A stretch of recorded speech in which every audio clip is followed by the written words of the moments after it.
Eles não lavram nem criam. Não há aqui boi, nem vaca, nem cabra, nem ovelha, nem galinha, nem qualquer outra libária, que é acostumada seja ao viver dos homens. Nem comem, senão desse inhame, que aqui há muito, e dessa semente e frutos, que a terra e as árvores de si lançam. E com isto andam tais, e tão rijos e tão nédios, que o não somos nós tanto, com quanto trigo e legumes comemos. O texto que acabamos de ouvir é da carta de Pero Vaz de Caminha. No dia 1º de maio de 1500, portanto, cerca de 8, 9 dias da chegada dos portugueses ao Brasil, a Cabralha ou a Porto Seguro, a Bahia, vamos assim dizer, esta carta foi enviada ao rei Dom Manuel. Havia uma certeza de Pero Vaz de Caminha, o escrevente mor, o cronista mor da frota, que essa carta serviria para alentar os cuidados que o rei havia, desde a época da discussão inicial desta frota vindo para o Brasil, desde aquele momento o rei havia manifestado preocupação. Pois é, essa preocupação agora teria ao menos um alento de dizer que a terra era boa, a terra era chã, de bons ares, como os de Entredouro e Minho. E ali poder-se-ia plantar tudo, pois nada haveria que não florisse, naquelas terras que não florescesse. Mas não havia riqueza nem ouro. E é claro que isto se deu como um problema, porque os portugueses, e o estudante precisa ter isso bem claramente, os portugueses saíram das bandas portuguesas, do pequeno país de Portugal, com uma convicção bem clara, a convicção mercantilista, ou seja, trazer riquezas. Este era o primeiro aspecto da vinda dos portugueses nas 13 caravelas, depois 11 aqui chegando.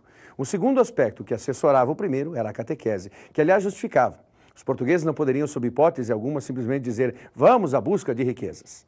Era necessário que a busca de riquezas estivesse próxima, estivesse caminhando ao lado, se possível, da catequese, da evangelização daquela gente, os índios, os bons índios de nossa terra, da terra brasileira, da terra de Veracruz, da ilha de Veracruz. Então, neste primeiro momento, é necessário que saibamos declaradamente das convicções portuguesas ao virem para cá. Chegaram no dia 21 para 22 de abril. Na verdade, 21 de abril especificamente, avistaram um monte muito alto, chamaram esse monte de Monte Pascoal, e a partir daí avistaram a terra. E essa terra, como disse há pouco, era chã e belíssima. Os portugueses encontraram no Brasil tudo que lhes era agradável num primeiro momento. Esse contato maravilhoso com o índio é muito bem expressado na carta de Pero Vaz de Caminha. E há um detalhe curioso quando se vê esse encontro.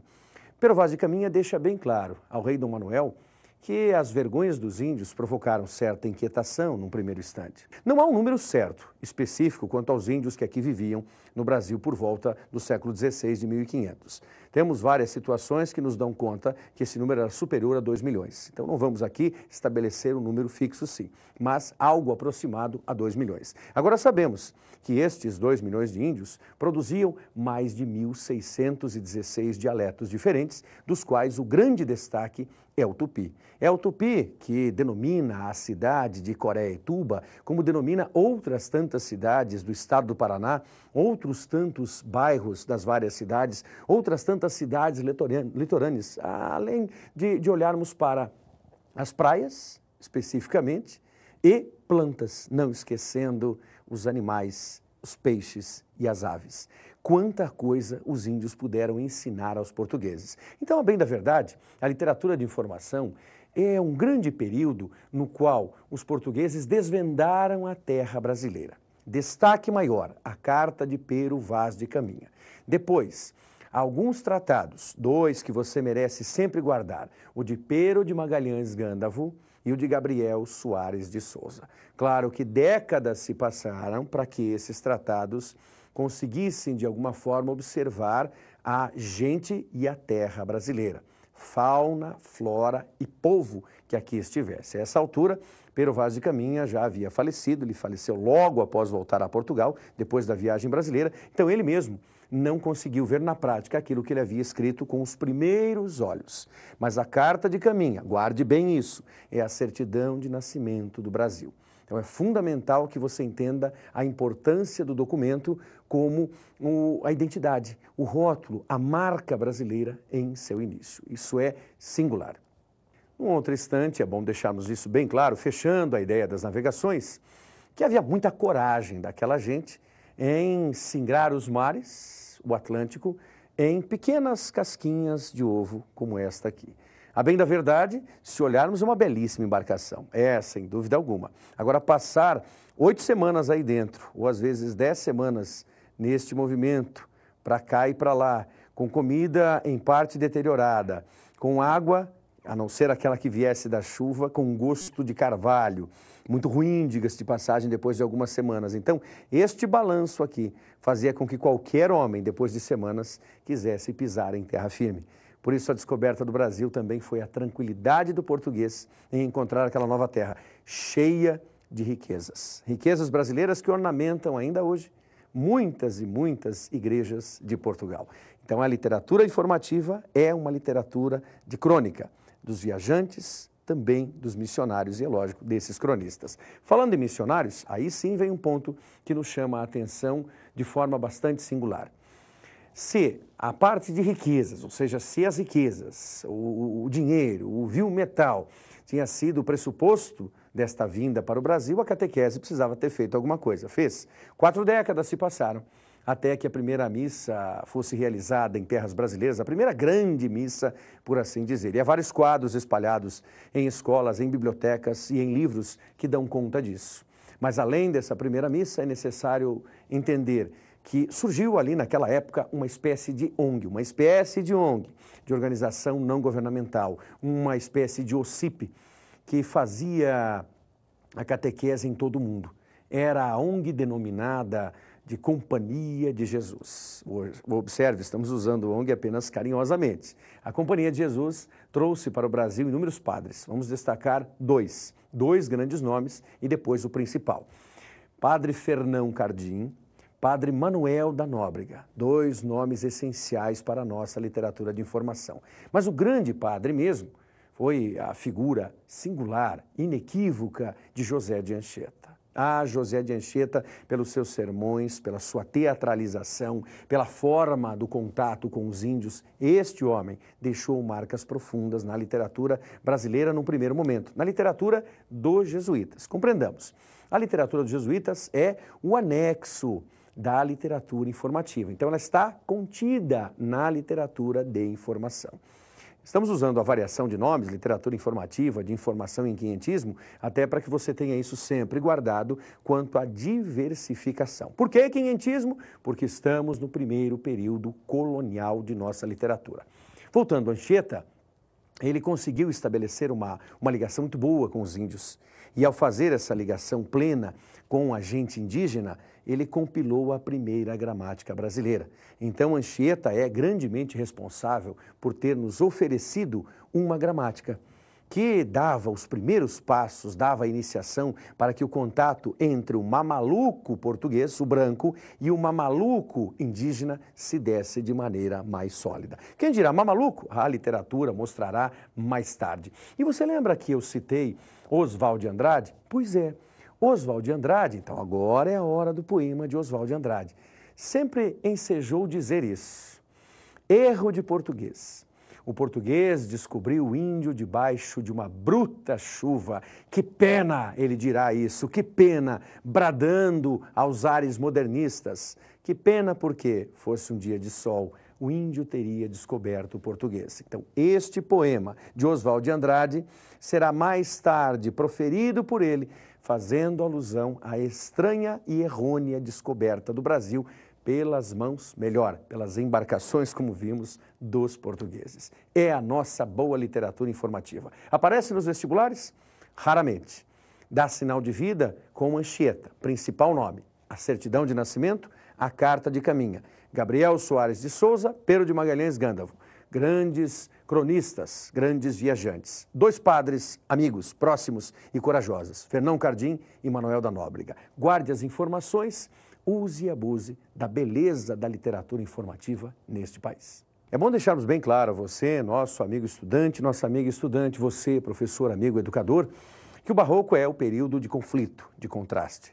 De um lado a fé, do outro lado a carne. De um lado o teocentrismo, do outro, o antropocentrismo. Sim, por que o homem estava em conflito? Porque o mundo todo vivia em ebulição. Uma ebulição motivada pelas vontades religiosas. De um lado, reforma lá atrás, a contra-reforma. Sim, mais tarde, ideias europeias bastante modernistas surgindo para aquela época, é lógico, olhando para o século XVII e depois para o século XVIII.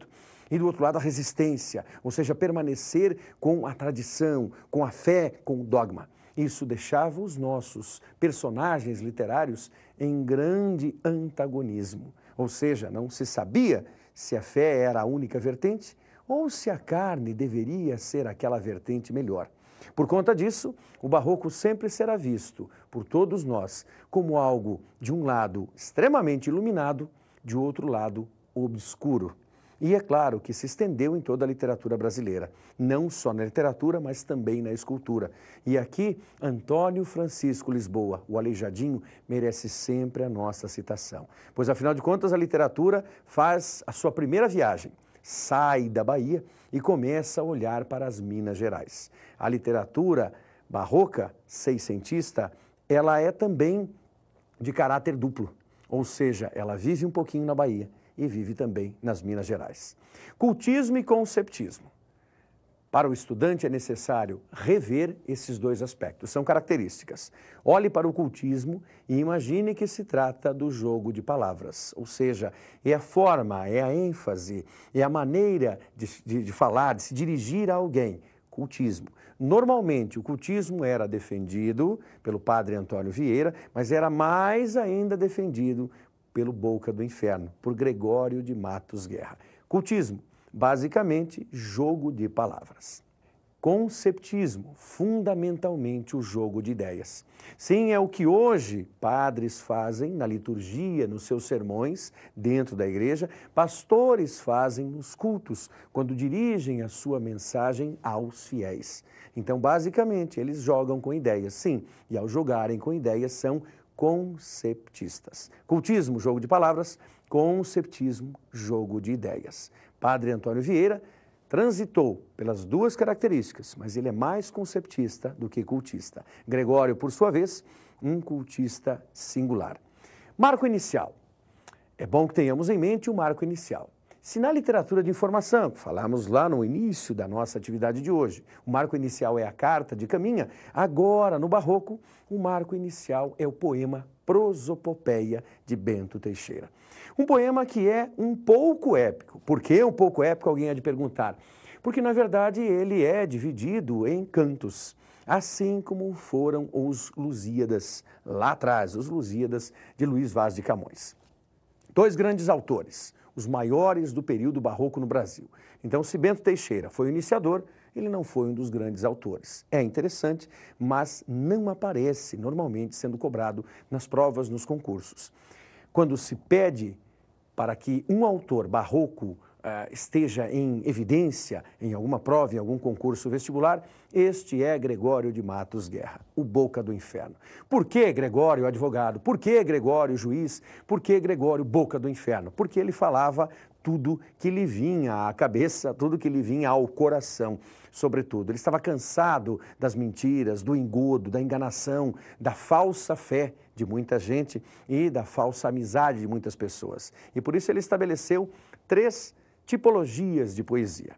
A sua poesia lírica, de amor, a poesia sacra, religiosa, de um temente que suplicava a Deus, e também proferiu aquela poesia que o destacaria em todo o cenário literário brasileiro, a poesia satírica. Sempre os 2 Fs cabem muito bem. Um F de Gregório era o fazer, o outro F nós não podemos, por força da didática e da ética, mencionar, mas fica para a tua imaginação. Normalmente, esses 2 Fs se referiam à Bahia e ao povo baiano, que mais tarde o expulsaria daquela boa terra para que ele, degradado, voltasse para o Brasil muito tempo depois para morrer em Pernambuco. A primeira morte do Boca do Inferno. A segunda morte, a mais dolorosa, a mais criminosa ainda, foi aquela morte literária, intelectual. Quase tudo de Gregório foi banido. Por isso, muita coisa do que lemos hoje é apenas uma alegoria de Gregório de Matos Guerra. Padre Antônio Vieira, outro nome importante. Dos seus sermões, do Sermão da 60ª, Ao sermão do bom sucesso das armas de Portugal contra a Holanda, o padre Antônio Vieira transformou-se no maior orador que esse país teve em todos os tempos. Por isso que os bons alunos de direito gostam do padre Antônio Vieira pela sua oratória, pelo seu poder de oralidade. Padre Vieira, conceptista de cartas, de sermões, de profecias e também de muito amor pela terra brasileira que ele adotou como sua. E é o que entendemos dentro da literatura barroca. Uma literatura de contrastes, de dificuldades, mas a primeira literatura que diz ao Brasil que aqui existe vida inteligente, que produz alguma coisa, que não quer mais ser governada por Portugal da maneira arbitrária como vinha sendo governada. E daqui vamos para o arcadismo. Mas aí é uma